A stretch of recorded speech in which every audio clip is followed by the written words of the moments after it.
छत्तीसगढ़ में अब सियासत के रंग बदलने वाले हैं। छत्तीसगढ़ राज्य निर्वाचन आयोग ने नगरीय निकाय चुनाव का कार्यक्रम घोषित कर दिया है। प्रदेश के 10 जिलों के 15 शहरों में निकाय चुनाव के लिए मतदान 20 दिसंबर को होगा। 16 शहरों के 17 वार्डों में उपचुनाव भी होंगे। नामांकन की प्रक्रिया 27 नवंबर से शुरू होने वाली है और 6 दिसंबर तक नाम वापसी हो सकेंगे और 23 दिसंबर की रात तक मतगणना के बाद विजेता की घोषणा कर दी जाएगी। इस बार कोविड की गाइडलाइंस के साथ निकाय चुनाव कराने की तैयारी की जा रही है। जो वर्तमान निर्वाचन संपन्न हो रहे हैं उसमें एक ही चुनौती के रूप में एक ही बात सामने है, कोविड। आज भी आप सबको हमने बताया है, हर प्रक्रिया में, हर कार्यवाही में, हर चरण में कोविड के जो प्रोटोकॉल है उसका पालन सुनिश्चित किया जाएगा। इधर निकाय चुनाव के लिए रणभेरी बजते ही राजनीतिक दलों ने अपनी अपनी तैयारियां शुरू कर दी हैं। कांग्रेस की बात करें तो इसके लिए पर्यवेक्षक पहले से ही नियुक्त कर दिए गए थे और अब निकाय चुनाव की तैयारी के सिलसिले में कल एक अहम बैठक कांग्रेस करने जा रही है। मुख्यमंत्री ने इन सभी निकायों में जीत का दावा किया है। हमारी तैयारी पूरी है और जैसे पिछले समय सभी 10 नगर निगम जीते थे उसी प्रकार से ये नगरीय निकाय चुनाव भी हम जीतेंगे। वहीं बीजेपी भी पीछे नहीं है, क्योंकि इन निकाय चुनाव में मुख्यमंत्री के क्षेत्र के अंतर्गत आने वाले 3 नगर निगम शामिल हैं। इसलिए इस पूरे निकाय चुनाव को बीजेपी 2023 की एक्सरसाइज मानकर चल रही है। भारतीय जनता पार्टी की बैठकें हो गई है और पूरे कार्यकर्ता हमारे तैयार है, दमखम के साथ में लड़ेंगे, चुनाव जीतेंगे। जिस प्रकार से पूरे देश में ईवीएम मशीन के द्वारा चुनाव कराई जा रही है, लेकिन छत्तीसगढ़ एकमात्र प्रदेश ऐसा है जहां पर बैलेट पेपर से चुनाव। पता नहीं इस सरकार को क्या हो गया है कि जिस प्रकार से ये लोग नए नए ये करते हैं, ये जैसा भी कर ले चुनाव भारतीय जनता पार्टी की सब जीत करके आएंगे। हालांकि ये निकाय चुनाव अप्रत्यक्ष प्रणाली से वार्डों के पार्षद के चुनाव होंगे, लेकिन कांग्रेस 2019 के निकाय चुनाव में किए अपने प्रदर्शन को बरकरार रखना चाहती है, क्योंकि इन निकाय चुनाव की जीत हार का आकलन सरकार के 3 साल के कामों से किया जाएगा। इसलिए इन चुनावों में कांग्रेस और बीजेपी की ओर से ताकत झोंकने में कोई कमी नहीं की जाएगी। मोहन तिवारी, बंसल न्यूज, रायपुर। नमस्कार, मैं हूं दीपक मिश्रा और छत्तीसगढ़ आज का मुद्दा में हमारा आज का चर्चा का विषय है निकाय का दंगल। छत्तीसगढ़ के 10 जिलों के 15 नगरीय निकायों में चुनाव की घोषणा के साथ ही आचार संहिता लागू हो गई है। चुनाव में मतदान का समय 20 दिसंबर को सुबह 8 बजे से शाम 5 बजे तक निर्धारित किया गया है। इसके बाद 23 दिसंबर को परिणाम आ जाएंगे, मतगणना होगी।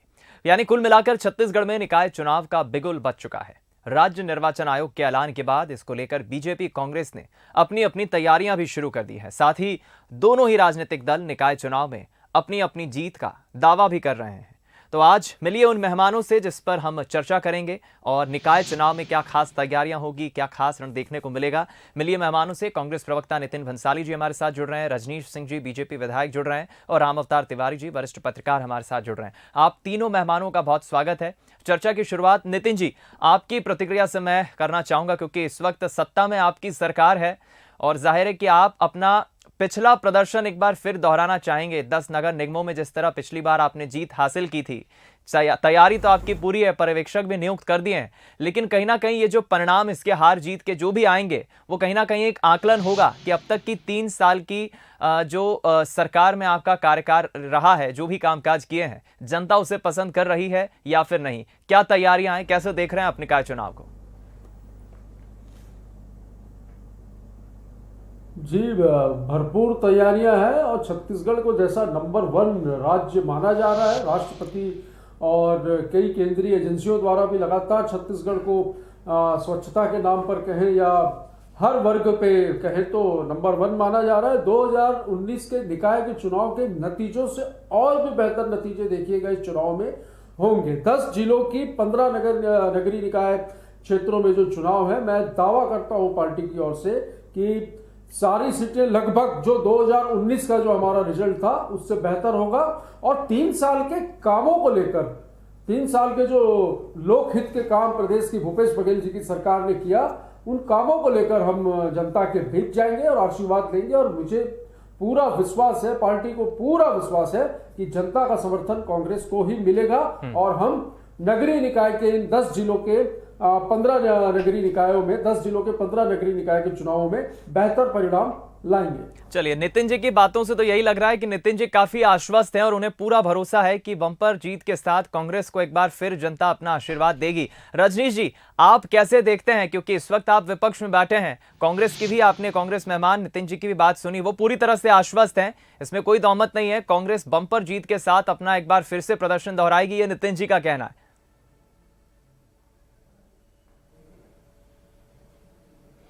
देखिए दीपक जी, अभी जो चुनाव हो रहे हैं, थोड़ा सा पीछे जाना चाहूँगा। विधानसभा चुनाव में कांग्रेस पार्टी को बहुत बड़ी जनमत मिला, लेकिन 4 महीने के बाद ही लोकसभा के चुनाव में इनकी पैरों तले जमीन खिसक गई। मुख्यमंत्री जी के क्षेत्र से वो 25,000 वोट से चुनाव हारे। उसके बाद इनको ये लगने लगा कि नगरीय निकाय के चुनाव यदि प्रत्यक्ष तौर पे हुए तो हमारा यही हश्र होने वाला, इसलिए इन्होंने अप्रत्यक्ष प्रणाली किया उसको पहले। और जो बम्पर जीत कहते हैं दीपक जी, ये दिख रहा है कि 10 निगम में इनका कब्जा है कांग्रेस का, लेकिन निगम के पार्षदों की यदि संख्या बीजेपी के और कांग्रेस के देखेंगे तो बहुत ज्यादा अंतर नहीं है, कोई बम्पर नहीं जीते हैं। जोड़ तोड़ और साम दाम दंड भेद करके सरकार बनाए हैं, जिसको बम्पर जीत कहते हैं। एक बार एनालिसिस करेंगे तो वो समझ में आ जाएगा कि इनकी कितनी बम्पर जीत हुई। ये तो गंभीर सवाल उठा रहे हैं बात अभी जो चुनाव हो रहे हैं, जोड़ तोड़ आप ये तो गंभीर सवाल उठा रहे हैं। मैं वो बिल्कुल दिखेगा, आप एक बार विश्लेषण करेंगे 10 निगम में तो दिखेगा। और दूसरी बात, इन्होंने जो कहा कि 3 साल के हमारे कार्यकाल के उपलब्धियों को लेकर चुनाव जाएंगे, तो मैं उम्मीद करता हूं अपने कांग्रेसी मित्र से कि जो स्टैंड लिए हैं उस स्टैंड में कायम रहेंगे। कल कहीं इन 15 निकायों में इनका प्रदर्शन निश्चित रूप से इन जो दावे कर रहे हैं उनके हिसाब से नहीं आने वाला है। पार्षदों की संख्या भारतीय जनता पार्टी की ज्यादा रहेगी। ये पूरा प्रयास करेंगे कि कैसे भी करके फिर जो हम उस समय जो 2019 की बात कर रहे हैं वही चीजें दोहराएं। तो ये इस बात में स्टैंड रहें, और जिस दिन चुनाव के रिजल्ट आएंगे जरूर उस दिन हम फिर चर्चा करेंगे। तो उस दिन ये कहते फिरेंगे कि स्थानीय मुद्दा था, स्थानीय लोग थे, चलिए मैं कारण से हम हार गए, और छत्तीसगढ़ की जनता ये 3 साल देख चुकी है। मैं लौटूंगा रजनीश जी आपके पास, छोटी सी प्रतिक्रिया नितिन जी, फिर मैं राम अवतार जी के पास चलूंगा। ये जनता का आशीर्वाद है पिछले चुनाव के परिणाम, या फिर जोड़ तोड़ उठा पटक करके जीत हासिल की आपने? देखिए, मैं अभी बहुत ध्यान से आदरणीय रजनीश सिंह जी को सुन रहा था। ये 2 बार इन्होंने शब्द का उपयोग किया कि जोड़ तोड़ साम दाम दंड भेद। ये जोड़ तोड़ साम दाम दंड भेद कौन करता है पूरी देश में? रंगा और बिल्ला किसी से छुपे नहीं है। सीधा नाम नहीं लूंगा, चाहे हम गोवा की बात करें या अन्य राज्यों की बात करें, बहुत से ऐसे राज्य हैं जहां पर इन्होंने जोड़ तोड़ साम दाम दंड भेद। मध्य प्रदेश में उदाहरण है, ये एमपी छत्तीसगढ़ के रीजनल चैनल में ही मैं बैठा हूं कि कैसे कमलनाथ जी को हटाकर शिवराज सिंह जी को बनाया गया। सब जानते हैं, किसी से नहीं छुपा। हम हमारे काम को लेकर बीच में जा रहे हैं। 3 साल की जन लोक कल्याणकारी जो काम किए भूपेश बघेल जी की सरकार ने, हर वर्ग प्रसन्न है, खुश है, और 2019 से नगरीय निकाय के चुनावों से बेहतर परिणाम फिर दावा करता हूं कि कांग्रेस के यहां पर आए। चलिए, हमारे दोनों ही राजनीतिक मेहमानों की बात सुनकर ये अंदाजा लगाना काफी मुश्किल है, क्योंकि दोनों ही अपनी अपनी जीत का दावा कर रहे हैं। कांग्रेस एक तरफ भरपूर आश्वासित है, कॉन्फिडेंस में है, उन्हें पूरा भरोसा है कि जनता का आशीर्वाद मिलेगा, लेकिन रजनीश जी की बातों से लग रहा है कि इस बार पूरी तैयारी के साथ जो पार्षदों की संख्या है वो बीजेपी की ज्यादा होगी। बहरहाल ये तो जब परिणाम आएंगे तब पता चलेगा। मैं लौटूंगा राम अवतार जी, आप कैसे देख रहे हैं निकाय चुनाव को? 15 साल बाद सत्ता में आई है कांग्रेस, लगभग 3 साल का शासन भी अब पूरी सत्ता में रहते हुए भूपेश सरकार को 3 साल का वक्त भी हो गया है। कहीं ना कहीं आकलन भी इन 3 सालों के कामकाज का होगा, और तैयारियां दावे तो दोनों ही तरफ से हो रहे हैं।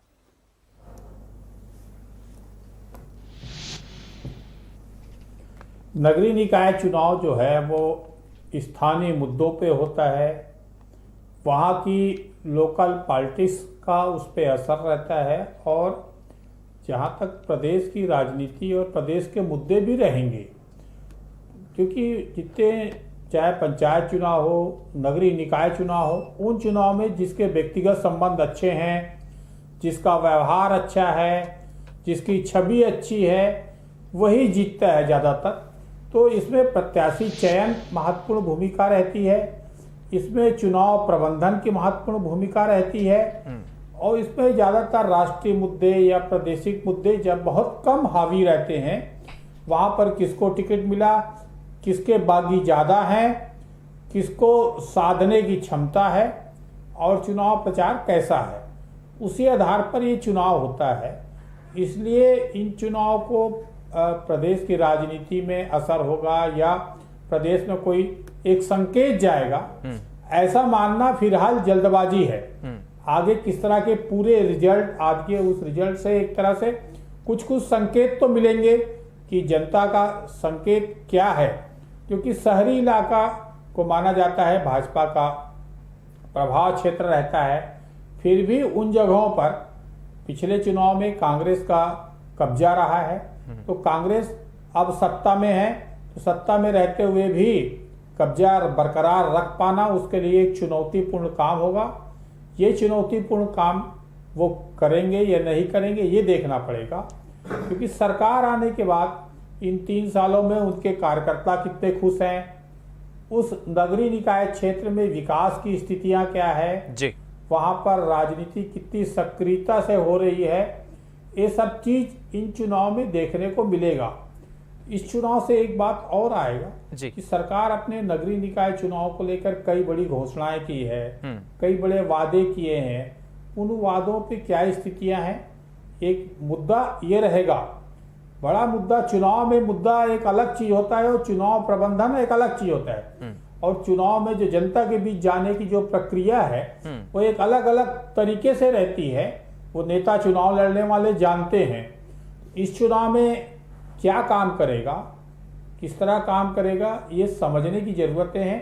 क्योंकि अब एक छोटी सी चीज राम अवतार जी, मैं ये समझना चाहूंगा आपसे, कहने के लिए हो गया है कि बिल्कुल, सरकार क्योंकि जिसका आप जिक्र कर रहे हैं कि लोकल बॉडीज नहीं कर रही है। लोकल बॉडीज चुनाव में जो स्थानीय मुद्दे होते हैं या जो स्थानीय वोटर्स होते हैं वो अपने पार्षद का चुनाव करते हैं, वहां प्रादेशिक या राष्ट्रीय मुद्दे इतने हावी नहीं होते हैं। लेकिन राजनीतिक दल कई बार कोशिश करते हैं निकाय चुनाव में भी कुछ इस तरह से मुद्दे उठाने की या मुद्दे डाइवर्ट करने की जो सीधा वोटर के मन पे असर करे।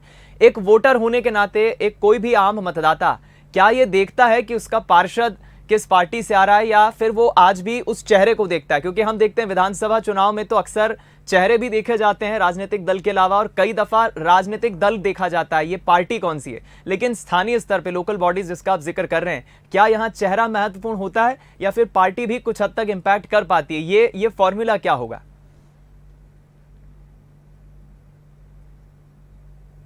देखिए दीपक जी, आपने एक सही सवाल किया। चुनाव में जो है, इन चुनाव में एक चेहरा देखा जाता है, किस तरह का चेहरा है, उसकी वहाँ पर छवि कैसी है, उसकी रणनीति कैसी है और उनको प्रबंधन कैसा है। तो एक चुनावी प्रबंधन का खेल रहता है। इसमें राष्ट्रीय स्तर पर या प्रदेश स्तर पर जिस तरह की गतिविधियां चल रही है उसका कोई खास असर नहीं रहता है इन चुनाव में।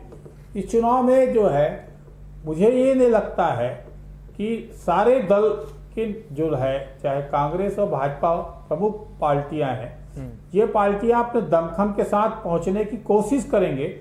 और क्योंकि जिसकी सरकार रहती है, इस तरह के उपचुनाव में इस तरह के सरकार सत्ताधारी दल को इसका फायदा ज्यादा हो जाता है, क्योंकि सरकार के साथ अधिकारी रहते हैं, लोग रहते हैं और एक आकर्षण रहता है। तो इस तरह के उपचुनाव में, इस तरह के नगरीय निकाय चुनाव में सरकार का प्रभाव ज्यादा रहता है, उसके काम के तरीके, थोड़ी आक्रामकता रहती है, तो उसका फायदा उसको ज्यादा मिल जाता है। परंतु अगर निचले स्तर पर जनता का मूड क्या है, जनता किस तरह का सोच रही है, एक ये भी पता चलेगा अगर पूरे चुनाव परिणाम आएंगे उसके बाद। ठीक, मैं लौटूंगा। नितिन जी, एक छोटी सी प्रतिक्रिया आपकी, क्योंकि ये बड़ा महत्वपूर्ण मुद्दा हो जाता है। लोकल बॉडीज चुनाव में चेहरा सबसे ज्यादा महत्वपूर्ण होता है कि जिस पार्षद को आप टिकट दे रहे हैं, होने वाले पार्षद को, जो आपका उम्मीदवार है, वहां पर मतदाता यही देखता है कि वो पार्षद का चेहरा कैसा है, रेदर देन वो पार्टी पर इतना नहीं जाएगा। लेकिन बीजेपी का मैंने देखा है, बीजेपी ने समय समय पर, जब हम बारिश की बात करें, कई बार कई घरों में, निचले इलाकों में जब पानी भर गया था, ये वो मुद्दे हैं जो सड़क, बिजली, पानी से सीधा कनेक्ट करते हो। यही शायद मुद्दा होते हैं जो आम मतदाता देखता है कि उसके इलाके में, उसकी कॉलोनी में क्या स्थिति है। आपके जो उम्मीदवार हैं या जिन्हें टिकट मिलेगा, इसके लेकर आप कितना आश्वस्त है? जीत का दावा तो आप कर रहे हैं, लेकिन तैयारियां भी तो कुछ होंगी। कांग्रेस बूथ स्तर पर, मैं बता दूं, बूथ स्तर पर हम लोगों ने हमारी सेना तैयार करके रखी है। कार्यकर्ता पूरी मुस्तैदी से बूथ स्तर पर डटा हुआ है। अब चयन प्रक्रिया की जैसे बात आती है, आपने कहा निश्चित तौर पर चेहरा, प्रबंधन, जनाधार, व्यवहार, आचार, विचार और उसकी सेवा, जनता के प्रति कितना समर्पित है वो उस क्षेत्र में। क्योंकि लोकल बॉडीज के चुनाव में लगभग मुझे ऐसा लगता है एक वार्ड में 12-15 हजार, ज्यादा से ज्यादा 16 हजार मतदाता होते हैं। तो उनके बीच में उस व्यक्ति की कैसी छवि है, और इसके अलावा ये भी देखा जाएगा कि वो पार्टी की रीति नीति के अनुसार कैसे चलता है और उसका बायोडाटा या उसका बैकग्राउंड क्या है। सारी चीजों का विश्लेषण जो है संगठन करता है, और संगठन इन चीजों को करने के बाद, जैसा कि हमने पर्यवेक्षक भी इसके लिए ही नियुक्त किए हैं, तो जैसे संगठन के पास जिस कैंडिडेट की जैसे रिपोर्ट आती है उसको वहां पर हम पार्टी से प्रत्याशी घोषित करते हैं। और मैंने कहा कि लगभग जैसे कि हमारी तैयारी जो है सब पूरी हो चुकी है। हम सिर्फ वेट कर रहे थे कि चुनाव की तारीखों का ऐलान हो, वो आज हो चुका है। और हमारा कार्यकर्ता बूथ स्तर पर बिल्कुल मुस्तैद है, हमें किसी प्रकार की कोई चिंता नहीं। मैंने कहा शुरू में ही 2019 से भी बेहतर नतीजे नगरीय निकाय चुनाव के इन चुनावों में आए। चलिए रजनीश जी, क्या कहेंगे, क्योंकि आपकी अभी की जो मेहनत होगी या अभी की जो तैयारी होगी इन निकाय चुनाव में, ये कहीं ना कहीं एक एक्सरसाइज भी मानी जाएगी आने वाले 2023 के विधानसभा चुनाव में। तो ऐसे में ये महत्वपूर्ण हो जाता है कि निकाय चुनाव में तो आपका फोकस रहे ही, और 2 साल बाद लगभग जो विधानसभा चुनाव होना है उसकी भी तैयारी आपकी पार्टी को करना है।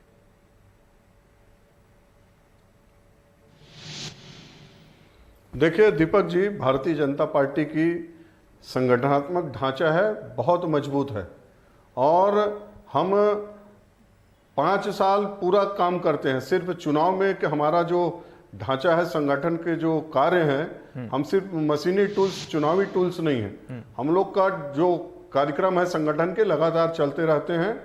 और कांग्रेस अभी बूथ की कितनों बात कर ले, हम लोग से सीख के अभी प्रयास कर रही है, लेकिन हमारा बूथ से लेकर के राष्ट्रीय स्तर तक का ढांचा पिछले 20 वर्षों तक से मजबूत रहा है। और हम चुनाव तो हमारा एक पार्ट है, और उस पार्ट को हम बहुत अच्छे से लड़ना जानते हैं, जूझना जानते हैं, और चुनाव के लिए हमेशा तैयार रहते हैं। दूसरी बात, अभी राम अवतार जी बात, बहुत वरिष्ठ पत्रकार हैं, उन्होंने कुछ चीजें की, बिल्कुल वो बात को मैं भी सहमत हूं उनकी बातों से कि लोकल मुद्दे रहते हैं। इन्होंने जो मैं पहले कहा कि 2019 में इनकी कोई बहुत बड़ी बहुमत नहीं आई है। पार्षद का यदि पूछेंगे कि 10 निगम में कितने पार्षद थे, कितने भाजपा के हैं, कितने कांग्रेस के, और निर्दलीय को मिला के इधर उधर करके सरकार बना के जिसको बम्पर जीत बोल रहे हैं। और इन 3 सालों में जनता ने, जैसा कि एक अनुमान रहता है कि जिनके साथ सरकार है उनको लगता है शायद हमारे जो मूलभूत समस्याएं हैं वो सरकार के साथ रहने से ज्यादा अच्छे से उसकी सुनवाई होगी और वो काम हो जाएंगे। लेकिन इन 3 वर्षों में निकाय क्षेत्र की जो दुर्दशा है, चाहे नगर पंचायत हो, चाहे नगर पालिका हो, चाहे नगर निगम हो, इनके पास बोलने, कहने, बताने के लिए किसी भी, मैं बिलासपुर हूं, बिलासपुर के निगम को इन्होंने 70 वार्ड का बहुत बड़े क्षेत्र का बना दिया है। 3 साल में ये नहीं बता पाएंगे कि कितना पैसा दिया है। सिर्फ 25 करोड़ आया है 3 साल में। और जो पंचायतें को शामिल किया गया है मेरे विधानसभा के, वो सिर्फ पंचायतें 25 करोड़ का काम कर लेती थी, और इसमें 5 विधानसभा को जोड़ दिए हैं। इसी प्रकार किसी भी निगम का आप देख लीजिए, पालिका का देख लीजिए, पंचायत का देख लीजिए, सारे विकास के काम, सारे हितग्राही मूलक के काम, जो अटल आवास की योजना थी, सारे काम ठप है। और शहरी मतदाता बहुत नाराज है। नितिन जी, छोटी सी प्रतिक्रिया आपकी चाहूंगा, क्योंकि आपकी पार्टी जो विकास के दावे कर रही है, रजनीश जी की बातों से तो लग रहा है, रजनीश जी कह रहे हैं कि सारे विकास के काम ठप हैं। तो फिर इन 3 सालों में किया क्या है? नितिन जी, आपकी बातें तो आप कह रहे हैं कि ठीक है, आश्वस्त हैं आप, लेकिन रजनीश जी तो अब कह रहे हैं कि सब विकास के काम तो ठप हैं।